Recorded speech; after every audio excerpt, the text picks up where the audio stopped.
Hello students, welcome back to the online classes of KPS. Today we will start our lesson 2nd of class 7 Civics Healthcare Services in India. As we all know that India is a democratic country. So ये हमारे government की responsibility है कि वो यहाँ के जितने भी ह्यूमन बीइंग है या जितने भी पीपल हैं उनकी वेल बीइंग के बारे में रिस्पॉन्सिबिलिटी ले और इसके साथ साथ यहाँ के लोगों के अच्छी हेल्थ के लिए कुछ नए प्लान्स या प्रोग्राम्स जो है उनको डेवलप करना, इम्प्लीमेंट करना या मॉनिटरिंग करना, ये भी यहाँ की गवर्नमेंट की रिस्पॉन्सिबिलिटी है, जिसका कि हमारे नेशन की फिटनेस के ऊपर काफ़ी बड़ा इम्पैक्ट पड़ता है। तो गवर्नमेंट के लिए बहुत ज़्यादा इम्पोर्टेंट है कि लोगों के लिए मेडिकल फैसिलिटीज़ को अरेंज करना और साथ ही साथ सिटीजन्स को जो है किसी भी प्रकार की बीमारी से प्रोटेक्ट करना। Next is health. Meaning of health. Health का मीनिंग है किसी भी टाइप की सिकनेस या फिर इंजरी से दूर रहना। वो सिकनेस या इंजरी जो है फिजिकल भी हो सकती है या मेंटल साइकोलॉजिकल भी हो सकती है। गुड हेल्थ अगर किसी की है, अच्छी हेल्थ अगर किसी की है तो उसकी सोचने और समझने की कैपेबिलिटी बढ़ती है। और गुड हेल्थ कैसे हो सकती है, इसके लिए क्या क्या फैक्टर्स जो है वो रिस्पॉन्सिबल हो सकते हैं, जिसमें फर्स्ट है क्लीन ड्रिंकिंग वाटर जो है वहां पर हर एक व्यक्ति की एक्सेस पहुंच होनी चाहिए। पोल्यूशन फ्री एनवायरनमेंट लोगों को मिलना चाहिए। एडिक्वेट न्यूट्रिशन, जितना भी पोषण की जरूरत है, जितने भी प्रोटीन मिनरल्स की हर एक इंसान की हेल्थ को जरूरत है वो सब उनको मिलना चाहिए। हाइजीनिक लिविंग कंडीशन होनी चाहिए, हम जिस एनवायरनमेंट में रह रहे हैं वो नीट एंड क्लीन हो। एक्टिव स्ट्रेस फ्री लाइफ होनी चाहिए, इंसान के माइंड में किसी तरीके का स्ट्रेस नहीं होना चाहिए। और इसी के साथ साथ अगर हम हेल्थ रिलेटेड इश्यूज की बात करें तो हमें उसके लिए हेल्थ केयर सर्विसेज की ज़रूरत पड़ती है, जैसे hospital, laboratory, blood bank, latest equipment जो है, मेडिसिन्स जो है, या फिर क्वालिफाइड डॉक्टर और नर्स है जो कि हमें किसी भी प्रकार की बीमारी से बचाते हैं, हमें हमारा जो है वो ट्रीटमेंट करते हैं, डायग्नोज करते हैं। Next is health care in India.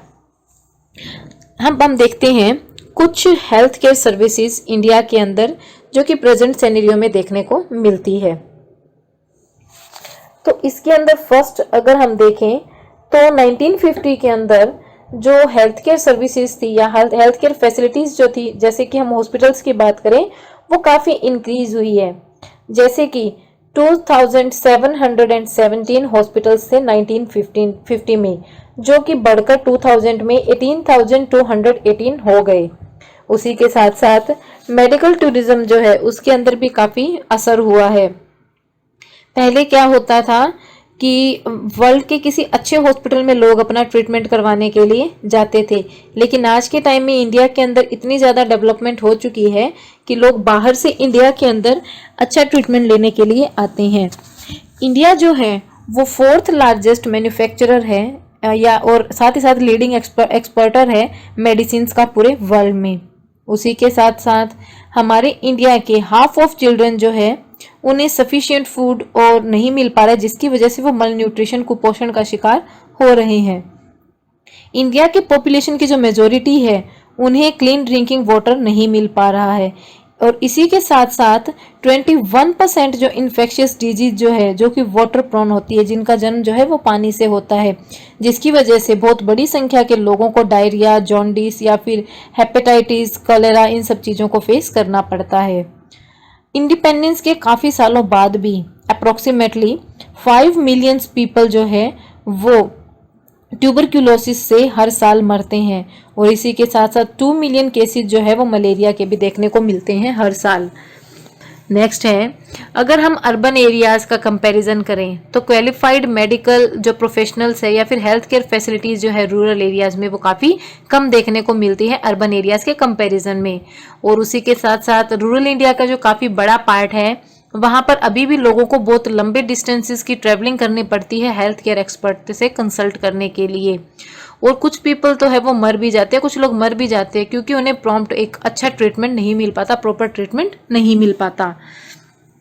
तो इसलिए ये ऑब्वियस है कि एक्स्ट्रा ऑर्डिनरी इम्प्रूवमेंट जो है हेल्थ के फील्ड में या फिर मेडिकल साइंस के फील्ड में देखने को मिली है। और उसी के साथ साथ अच्छे डॉक्टर, नर्स, मेडिकल फैसिलिटीज जो है वो इंडिया के अंदर है, ताकि हमारी जो इतनी बड़ी पॉपुलेशन है उसका ध्यान रखा जा सके। लेकिन इतने सारे एनकरेजिंग एडवांसमेंट के बाद भी बहुत बड़ा प्रोपोर्शन है पॉपुलेशन का हमारे कंट्री में जो कि मरते हैं। किस वजह से? ट्रीटमेंट तक उनकी इनएक्सेसिबिलिटी होने से, पहुंच नहीं पाने से, या फिर प्रॉपर हेल्थ केयर फैसिलिटीज नहीं मिलने की वजह से। इस चैप्टर में हम ये रीज़न जानेंगे कि क्या है कि हमें इस प्रकार की मेडिकल फैसिलिटीज़ नहीं मिल पा रही किसी भी जगह के अंदर, और साथ ही साथ इस प्रकार के इश्यूज को सॉल्व करने के लिए गवर्नमेंट को क्या करना चाहिए। Next is public health services. Public health services जो है वो हमारे इंडिया की हेल्थ सर्विसेज की बैकबोन, रीढ़ की हड्डी कहा जाता है, क्योंकि यहाँ पे डिस्पेंसरीज, हॉस्पिटल जो है गवर्नमेंट के द्वारा चलाए जाते हैं अर्बन एरियाज में, वो सब चीज़ें इंक्लूड है।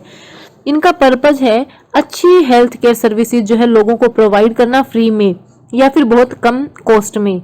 इसे पब्लिक इसलिए भी कहा जाता है फर्स्ट, क्योंकि ये जो है इन्होंने एक प्लेज लिया, शपथ ली होती है कि वो अच्छी से अच्छी हेल्थ सर्विसेज जो है, हेल्थ केयर सर्विसेज जो है वो वहाँ के सिटीजन्स को प्रोवाइड करेंगे।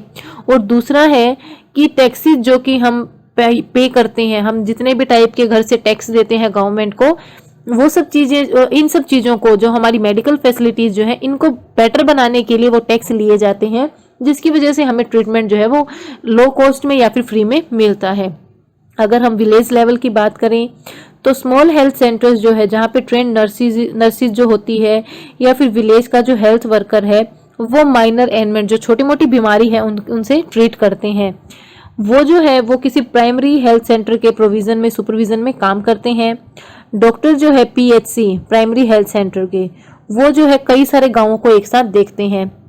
डिस्ट्रिक्ट लेवल पे जो है वो डिस्ट्रिक्ट हॉस्पिटल्स होते हैं, वहाँ पे कुछ स्पेसिफिक फैसिलिटीज़ भी होती है जैसे टेस्टिंग की या ट्रीटमेंट की, और उसी के साथ साथ वो जो फंक्शनिंग जो है हेल्थ सेंटर्स की उनका भी ध्यान रखते हैं।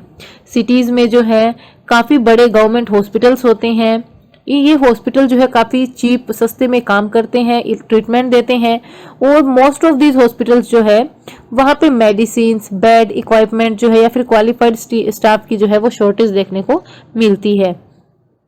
पब्लिक हेल्थ सर्विसेज जो है वो रिस्पॉन्सिबल है ऑर्गेनाइज करने में हेल्थ कैंप जो है या फिर लोगों के बीच में स्प्रेड अवेयरनेस को स्प्रेड करना, जैसे कि polio, hepatitis, malaria, chikungunya, jaundice, tuberculosis, इन सब चीज़ों के बारे में कैंपेन चलाए जाते हैं ताकि लोगों के अंदर इन बीमारियों से लेकर अवेयरनेस पैदा की जा सके।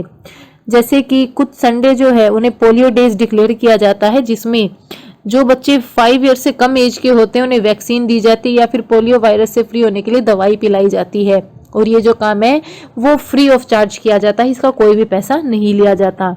इसी के साथ साथ कैंपेन चलाए जाते हैं सैनिटेशन या फिर वेस्ट मैनेजमेंट के, ताकि लोकल लैंग्वेज में लोगों को समझाया जा सके गवर्नमेंट के द्वारा कि किस प्रकार से वो सैनिटेशन का ध्यान रख सकते हैं या फिर किस प्रकार से वेस्ट मैनेजमेंट, जो वेस्ट हमारे घर से सामान निकलता है उसको मैनेज करके अपने आसपास गंदगी या बीमारी फैलने से रोका जा सकता है। कॉन्स्टिट्यूशन के अकॉर्डिंग जो प्राइमरी ऑब्लिगेशन जो है गवर्नमेंट का, वो उसमें क्या है कि लोगों की वेलबींग का ध्यान रखना, और उसी के साथ साथ एसेंशियल हेल्थ केयर सर्विस जो है वो भी प्रोवाइड करना।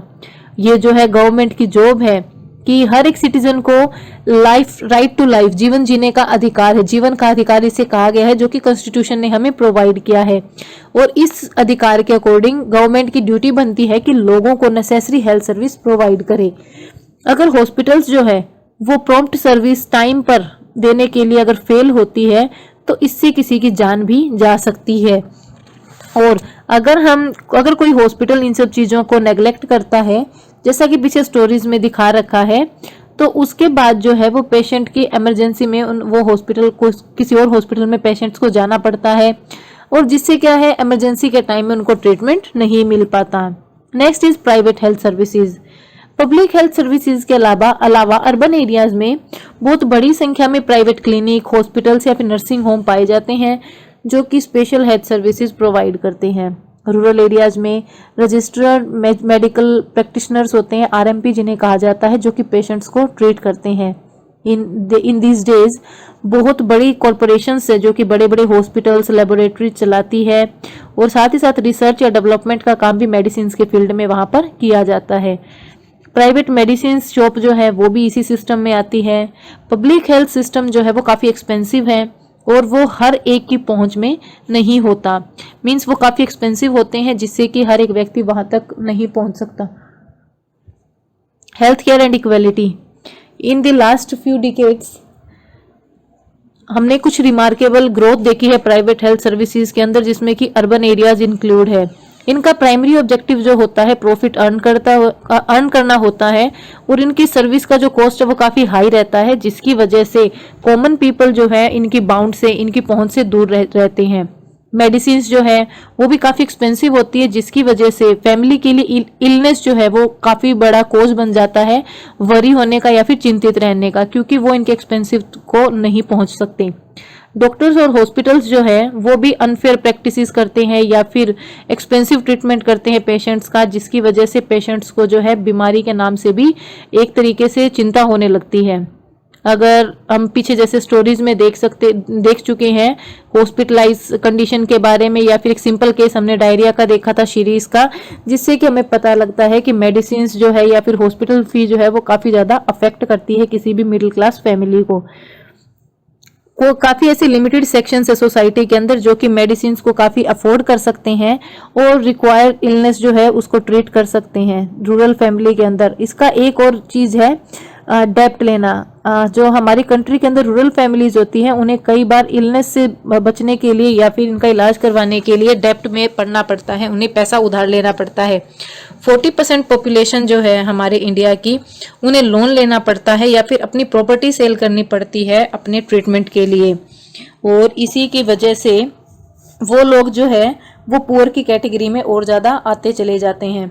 प्राइवेट हेल्थ फैसिलिटीज़ जो है वो काफ़ी कॉस्टली हैं, और साथ ही साथ मेजॉरिटी पॉपुलेशन जो है हमारे इंडिया की वो मेडिकल हेल्थ केयर जो है वो अच्छी प्रोवाइड कर रही है। इसी के साथ साथ वहाँ पे क्लीनिंग का या फिर सैनिटेशन का भी ध्यान रखा जाता है। लेकिन अगर हम गवर्नमेंट और प्राइवेट हेल्थ सर्विसेज का कंपैरिजन करें तो पब्लिक हेल्थ सर्विसेज जो है उसके कंपैरिजन में प्राइवेट हेल्थ सेंटर ज़्यादा हमें क्लीन नज़र आते हैं, वहाँ पे सैनिटेशन का ध्यान रखा जाता है। पुअर लोगों के लिए ये एक मेजर कोज है कि अगर हमें प्राइवेट सेंटर में अगर दिखाना है या फिर प्राइवेट क्लिनिक में अगर हमें दिखाना है और हमारी बेसिक एम्यूनिटीज़ जो उनको पूरा करना है, या फिर मल न्यूट्रिस्ट अगर हम हैं, तो जिसकी वजह से वो लोग बीमार पड़ जाते हैं, और इन्हें जो है उनकी अपनी सिकनेस की वजह से उनकी कंडीशन और ज़्यादा ख़राब होती चली जाती है, क्योंकि वो उस चीज़ को से उभर नहीं पाते। उन्हें अपनी बीमारी का इलाज करवाने के लिए काफ़ी ज़्यादा पैसा जो है वहाँ पर लगाना पड़ता है। इसी के साथ साथ अगर हम फंड्स की बात करें तो जो हमारे कंट्री के सिटीजन्स हैं उन्हें भी एप्रोप्रिएट मेडिकल अटेंशन नहीं मिल पाता। अगर हम विमेंस की हेल्थ की बात की जाए तो कंट्री में बहुत सारे ऐसे पार्ट है जहाँ पे विमेंस की हेल्थ को नेग्लेक्ट किया जाता है, उन्हें जो है वो प्रॉम्प्ट मेडिकल अटेंशन नहीं दी जाती। ट्रिबल बेल्ट वाले एरियाज, अगर हम जनजाति वाले लोगों को देखें तो वहाँ पे हेल्थ सेंटर बहुत ही कम देखने को मिलते हैं, अगर है भी तो वो प्रॉपरली फंक्शन नहीं कर पाते। तो इसकी वजह से लोगों के माइंडसेट को भी चेंज नहीं किया जा रहा है। अगर हम रूरल एरियाज की बात करें तो वहाँ के जो लोग हैं वो अभी भी ज़्यादा कंफर्टेबल फील नहीं करते। अगर उन्हें विलेज के किसी डॉक्टर के पास जाना पड़े तो वो वहाँ जाना पसंद करेंगे, ना कि किसी मेडिकल प्रैक्टिशनर के पास। Next is health care remedy.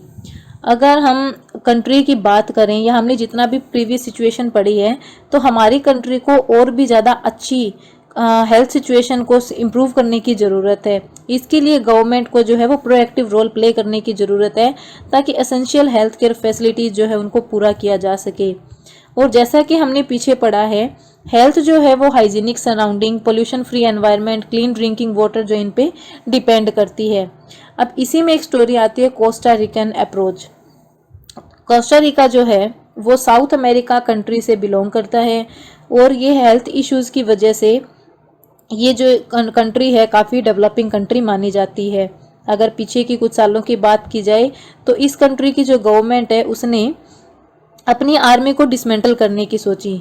जो मनी स्पेंड की गई वहाँ के लोगों की हेल्थ के ऊपर, एजुकेशन के ऊपर, वो कंट्री की सबसे बेसिक नीड थी। बाद में गवर्नमेंट ने एक अरेंजमेंट किया अपनी बेसिक सर्विसेज और एम्यूनिटीज़ के लिए, जैसे लोगों को पीने के लिए साफ पानी प्रोवाइड किया जाए, सैनिटेशन, न्यूट्रिशन और हाउसिंग की। तो जिसकी वजह से आज के टाइम में वो कंट्री जो है साउथ अमेरिका की सबसे हेल्दीएस्ट कंट्री बोला जाता है, क्योंकि वहाँ पर सैनिटेशन का, क्लीन ड्रिंकिंग वाटर का, न्यूट्रिशन का सबका ध्यान रखा जा रहा है, जिसकी वजह से वहाँ पे लोगों की बीमारी का जो लेवल है वो काफ़ी ज़्यादा कम है।